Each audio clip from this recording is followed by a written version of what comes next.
یہ قوم عاد کی سیڑھیوں کی تصویر ہے جو سعودیہ کے مشہور صحرا ربا الخالی میں موجود ہے۔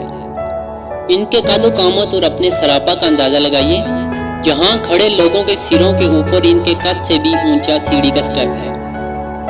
قوم عاد حضرت ہود علیہ السلام کی قوم تھی، جن کی طاقت اور قد و قامت اور اس پر ان کے تکبر کا تذکرہ کرتے ہوئے قرآن مجید نے فرمایا۔ سورہ حامیم سجدہ آیت نمبر 15۔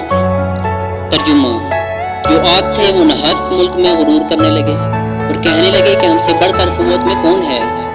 کیا انہوں نے نہیں دیکھا کہ خدا جس نے ان کو پیدا کیا وہ ان سے قوت میں بہت بڑھ کر ہے اور وہ ہماری آیتوں سے انکار کرتے رہے۔ طاقت کے نشے میں مست حکمرانوں اور بندوقوں توپوں والوں کے لیے پیغام ہے کہ پہلے تباہ شدہ ظالموں کے انجام سے عبرت حاصل کرو۔ کیا تم اور کیا تمہارا غرور، کیا پدی اور کیا پدی کا شوربہ، ان اللہ علی کل شیء قدیر۔